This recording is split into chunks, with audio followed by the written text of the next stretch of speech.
Hello tout le monde, aujourd'hui on se retrouve dans une nouvelle vidéo où ce sera le bilan des 7 mois, tout simplement parce que ça fait 7 mois que je me suis fait opérer. Et donc voilà, tout simplement. Donc comme l'ancien bilan, j'ai fait une catégorie plus mécanique après l'opération et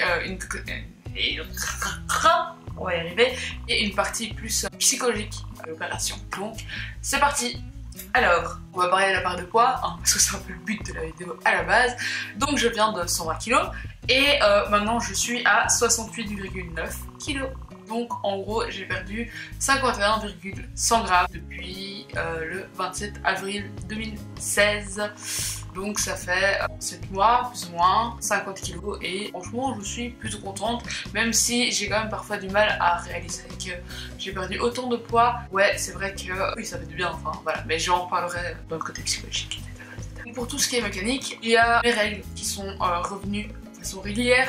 Il faut savoir qu'une personne anorexique ou une personne obèse n'a plus ses règles. C'est une façon que notre corps a de réagir pour survivre, entre guillemets.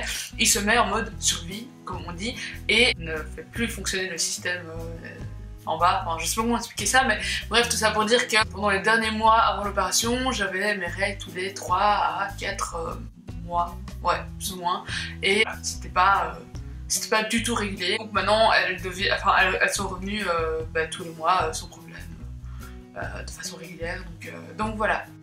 Ensuite, il y a toujours des problèmes au niveau des selles. Apparemment c'est quelque chose de très courant, ça dépend chez qui, mais voilà, ça va revenir, mais on sait pas quand exactement. Voilà, je ne me précipite pas, enfin on verra. C'est pas toujours facile à gérer, mais ça va. Donc voilà. Alors, il y a eu deux gros problème encore maintenant. Donc le premier, c'est la perte de cheveux. J'ai perdu des masses et des masses de cheveux. Apparemment c'est quelque chose de normal, on sait pas exactement c'est dû à quoi, mais voilà, pour l'instant je teste une cure de fort capil, je vous en dirai la nouvelle. Après moi c'est pas quelque chose qui me dérange parce que j'ai énormément de cheveux et que voilà, mais c'est vrai que malgré tout c'est quand même inquiétant quand on voit ses cheveux et qu'on a une touffe franchement comme ça de cheveux et on est là.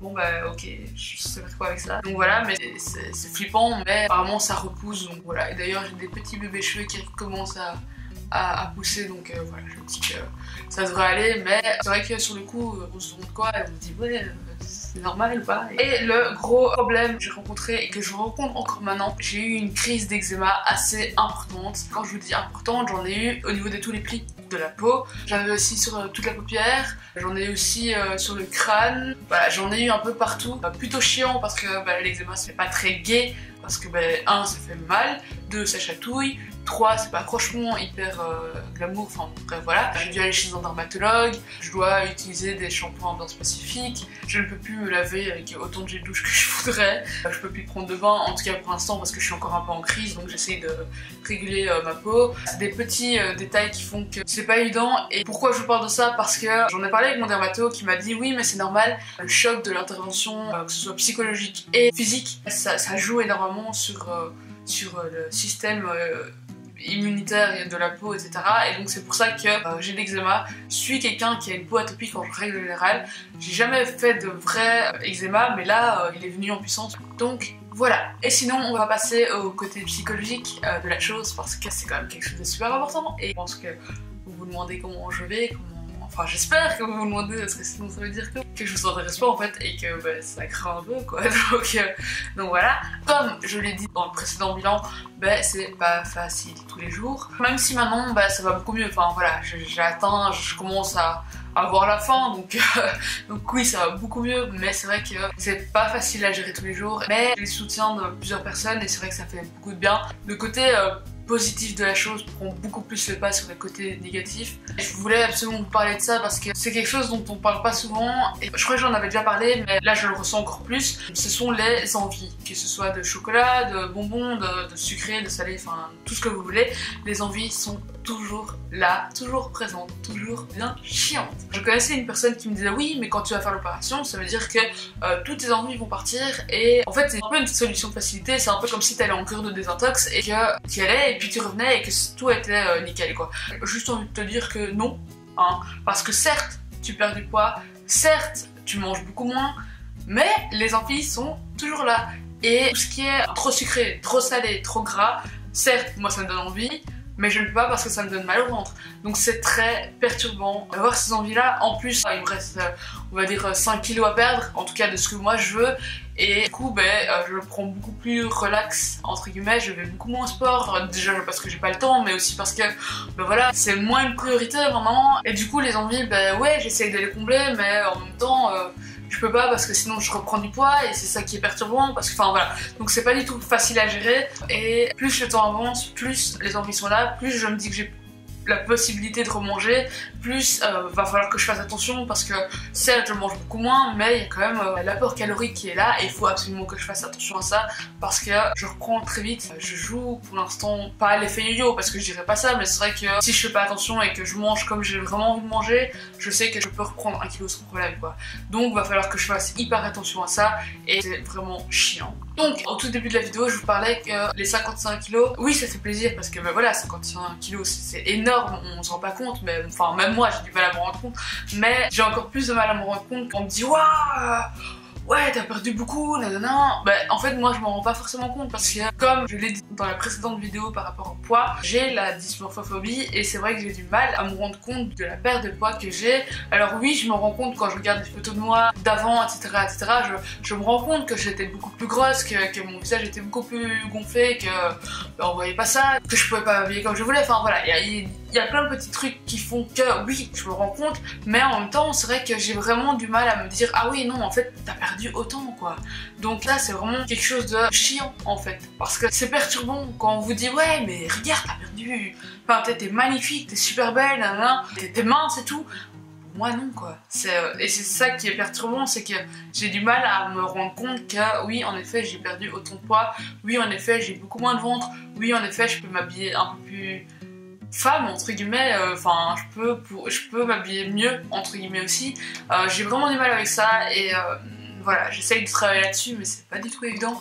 Mais voilà, c'est quelque chose avec lequel il faut apprendre à vivre et j'essaye d'apprendre à vivre avec ça.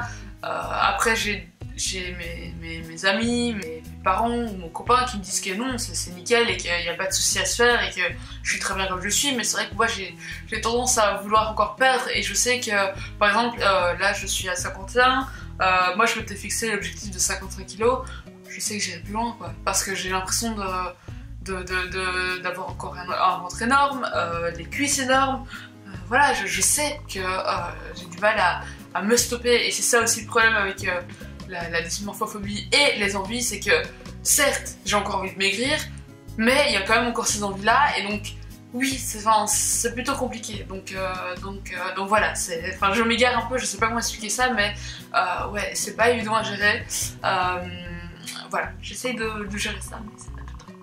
Donc voilà. Ensuite, je vais vous parler de l'assurance et de la confiance que j'ai gagnée par rapport à tout ça. Donc il faut savoir qu'avant l'opération, j'étais quelqu'un de très réservé, de très réservé en général, je parlais pas souvent, j'observais beaucoup. Certes, je suis encore comme ça, parce que je vois pas pourquoi je changerais d'identité, etc. Mais beaucoup moins. J'ai tendance à aller beaucoup plus facilement vers les autres. Je me sens bien dans mon corps malgré tout, même s'il y a la dysmorphophobie. Il y a quand même des moments où je me sens bien et je me sens à l'aise et je me sens femme et je me sens désirable aussi. Ça peut paraître tout con, mais c'est vrai qu'il n'y a pas si longtemps que ça, je me suis fait payer mon premier verre dans un bar. Alors oui, ça peut paraître tout con, mais ouais, enfin je veux dire, c'est quelque chose qui me serait jamais arrivé avant et ouais, ça fait plutôt plaisir, hein, donc voilà. C'est ça pour dire que oui, la confiance, elle est bien là, même si parfois j'ai des doutes, mais ça c'est des petites voix dans ma tête qui me disent ouais mais non t'es pas si bien que ça hein. Mais bon j'essaye de faire en sorte de pas les écouter, mais elle m'a apporté énormément de confiance en moi. Je me sens mieux, vraiment, je me sens vraiment mieux dans ma tête, dans mon corps, dans mon esprit aussi. Ça peut paraître tout con mais ouais je revis. C'est vrai que j'avais beaucoup entendu dire que l'opération c'est un nouveau départ, une nouvelle vie, c'est quelque chose de totalement nouveau. C'est une chance entre guillemets de pouvoir recommencer sa vie. Et c'est vrai qu'au début j'y croyais pas parce que moi ça me paraît un peu dingue de penser comme ça. Et finalement c'est vraiment ça, c'est une nouvelle vie quoi. Je peux refaire des trucs que je faisais pas avant. Je peux m'asseoir dans des positions dans lesquelles je ne pouvais pas m'asseoir avant. Je peux courir après un métro sans être essoufflé comme un bœuf. Je peux monter les escaliers sans me dire ah ouais non. je vais pas savoir gérer sans marche. Enfin voilà, donc c'est d'office une nouvelle vie, ça apporte que du positif. Après il y a des négatifs, je vais pas vous mentir, c'est pas facile tous les jours comme je l'ai dit au début, mais comme je l'ai dit encore une fois, le positif prend le pas sur le négatif. Et ça franchement les gars, c'est quelque chose d'assez dingue. Et j'ai entendu quelqu'un dire ouais mais c'est vraiment une solution facilité, alors que pas du tout les gars. Enfin franchement c'est une question de volonté. Enfin je veux dire, c'est ce que je dis souvent quand on vient me poser des questions, c'est l'opération certes c'est une solution facilité parce que c'est mécanique, parce que c'est on n'a plus le choix, hein. On n'a plus le choix, c'est comme ça, tu pourras plus manger autant qu'avant. Mais à côté de ça, si tu ne t'investis pas autant que tu es censé t'investir, mais d'office tu perdras pas. Moi je sais que pendant ces 2 mois d'été, j'ai été tous les jours au sport. Et si j'avais pas été tous les jours au sport, ah ben j'aurais pas perdu autant. J'ai changé complètement d'alimentation. Avant je pouvais manger des paquets de chips sans problème, maintenant j'en mange presque plus. Je mange hyper sainement, enfin voilà, il y a tout qui se met en place. Alors oui c'est une solution de facilité parce que ben voilà, on vient couper une partie de ton estomac donc t'as beaucoup moins de place, etc. Mais à côté de ça il y a un effort surhumain de devoir complètement changer d'alimentation, de mode de vie, d'hygiène de vie aussi, du jour au lendemain. Parce que autant un régime, ben, on a un peu le temps de s'habituer, etc. De se dire bon ben ok, là première semaine je peux diminuer, je peux nanana. Non, là on n'a plus le choix, on n'a plus le choix et donc faut savoir s'adapter. Et ça c'est le truc primordial, c'est savoir s'adapter à la situation. C'est le seul conseil que j'ai à vous donner, c'est savoir s'adapter à la situation et de se dire ok, je suis prêt à complètement laisser de côté ma vie d'avant pour recommencer quelque chose de nouveau. Et être capable de se dire ça, c'est pas facile. Donc voilà, ça c'est vraiment le message que j'ai envie de faire passer, c'est que certes ça apporte plein de positifs, mais il y a plein de négatifs. Mais à côté de ça, si je devais le refaire, je le referais sans hésitation. C'est voilà, moi ça m'a apporté énormément de choses. Du coup ben voilà, merci la moto. Merci. Donc voilà, tout ça pour dire que cette vidéo est terminée. J'espère qu'elle vous aura plu. Si vous avez des questions, n'hésitez pas, hein. Voilà, moi je suis encore très ouverte. Ça fait toujours plaisir de pouvoir répondre à des questions. N'hésitez pas. Moi je vous dis à très vite. Sur ce, de l'amour et puis bye!